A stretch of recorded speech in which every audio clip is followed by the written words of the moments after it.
Hello, I'm Jackie Close. I'm an orthogeriatrician in Sydney and I'm a co-chair of the Australian-New Zealand Hip Fracture Registry. I'm going to be talking to you today about clinical variation in hip fracture care and how the Hip Fracture Registry has been a vehicle both to identifying variation in practice and, importantly, driving change. So the first step is really to select a priority area. So why select hip fracture for assessing and reporting variation? Well, hip fracture is high volume. There are over 20,000 hip fractures in Australia every year.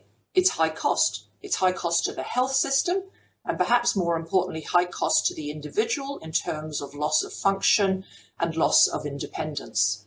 We have evidence-based guidelines that actually direct care. And we also know that if we follow evidence-based guidelines, we deliver better outcomes for older people. And what's more, we also know when we deliver better care that it actually costs less. In terms of building our case for change, this was a paper we published in 2014, and it specifically is looking at variation, this time in adjusted 30-day mortality. It's New South Wales data, and it highlights variation in 30-day mortality across the different hospitals delivering hip fracture care.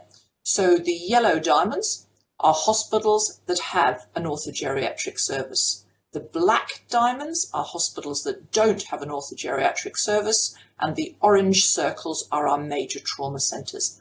And what this slide shows is that you are significantly less likely to be dead at 30 days if you're cared for in a hospital that has an orthogeriatric service.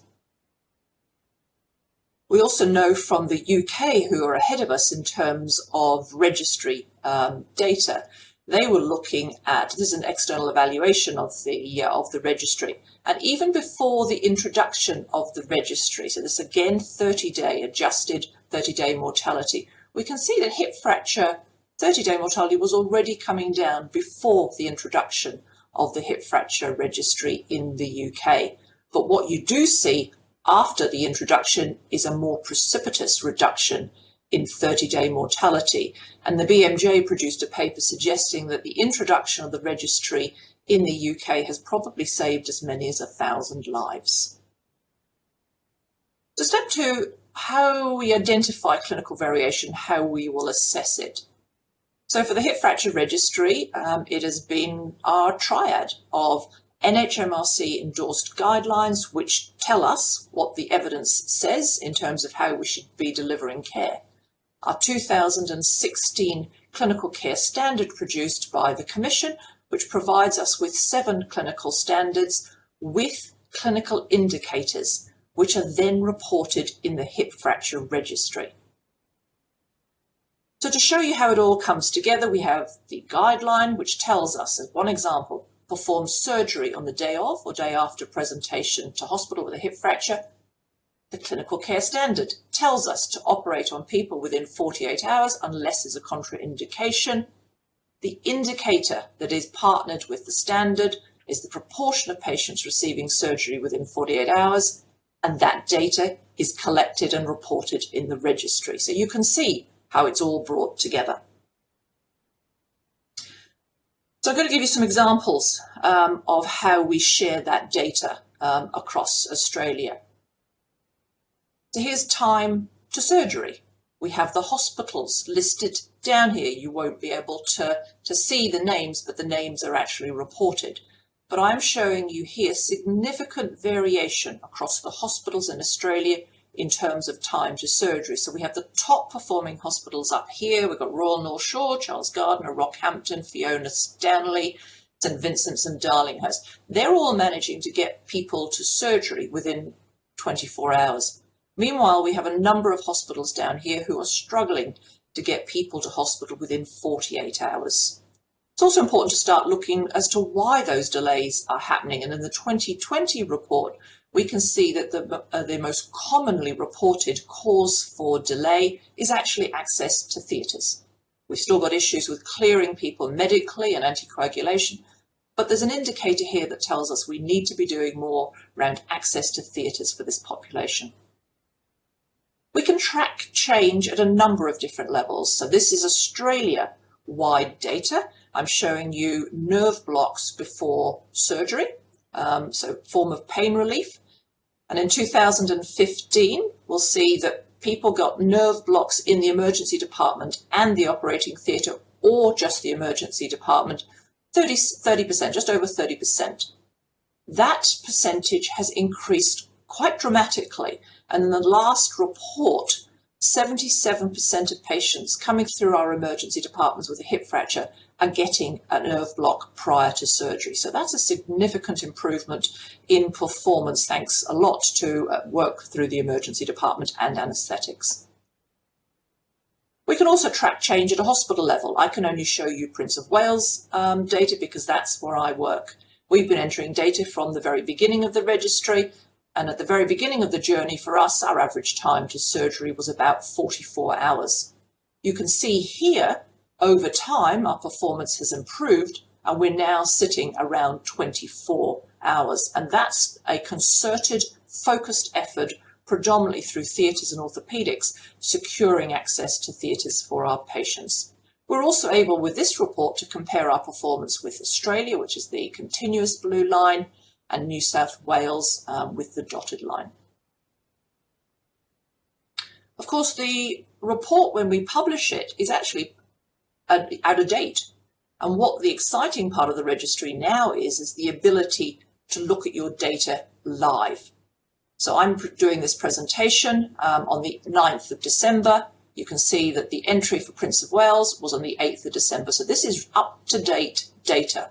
We've had 158 records in 2020. And this right-hand panel here tells us how we are performing in terms of our times in the emergency department. They're not good enough. Here's our median time to surgery as of yesterday, our acute and our total length of stay.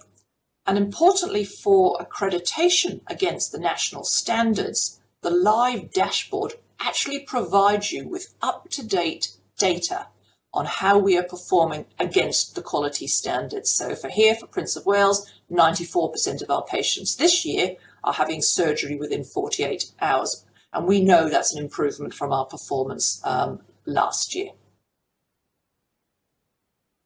So step 4, so it's okay identifying clinical variation, but you need to do something with that information.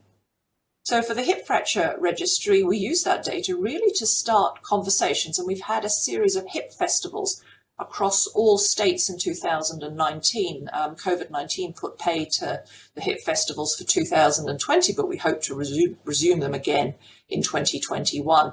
And really, these are people coming together to share their learnings, their successes, and their failures.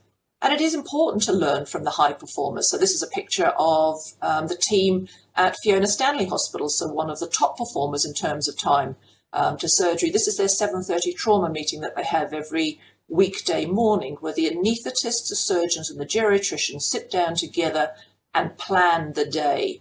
Who's going first, who still needs to be reviewed, and they run like a well-oiled machine. So lots for all of us to learn from those top performing hospitals.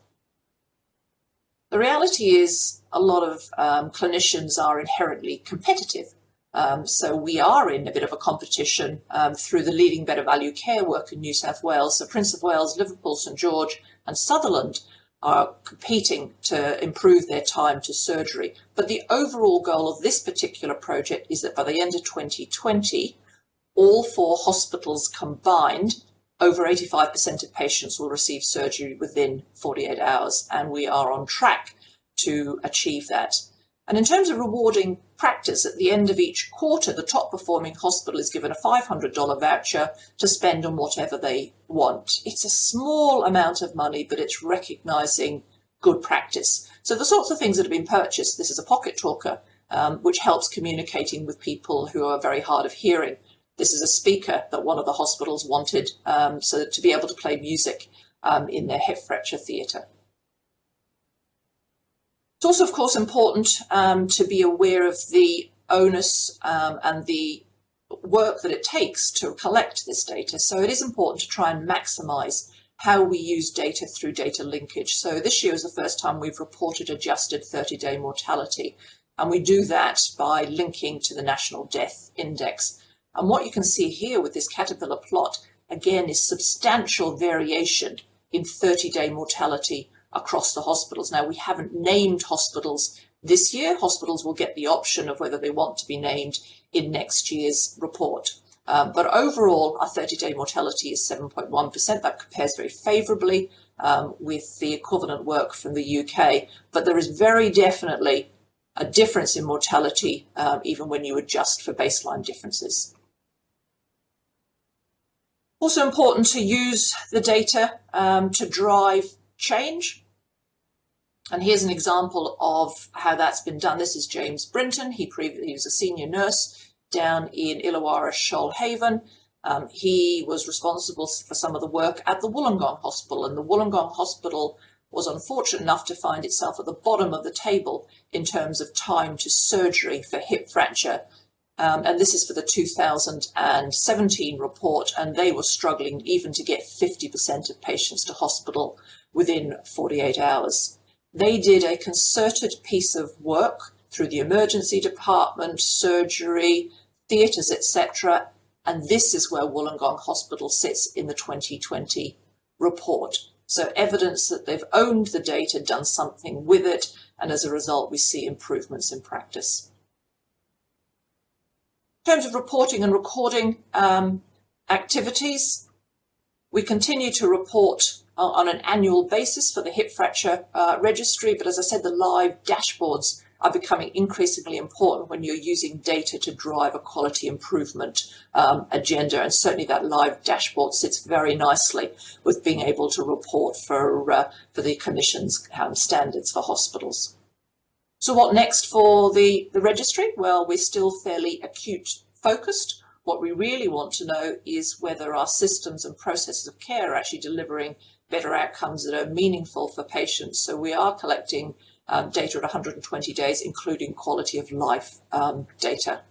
We're giving serious consideration to having a public-facing dashboard that tells the public how we're performing as a country and as individual hospitals against the clinical care standards.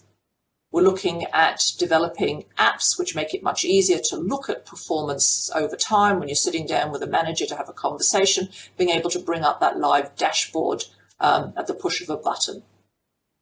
We are certainly going to be using data linkage to try and collect more information, so links to the pharmaceutical benefits scheme, to the aged care data, to see what's happening to people further down the track and whether we're managing to get people on treatment for osteoporosis as an example. We're aware of the encumbrance of data collection, and we want to avoid duplication of data collection, so how we embed the components of the registry into the electronic medical record, that's a conversation that is ongoing. We've had previous conversations about putting a price on quality, and instead of penalising poor practice, how do we change the conversation to actually rewarding high quality care? And I guess ultimately the annual report will become a thing of the past as we move to reporting real-time data. So I hope that gives you a snapshot as to how the registry is identifying variation, and equally important, how it is using that data to start conversations to drive a quality improvement agenda. So I look forward to participating in the discussion. Thank you.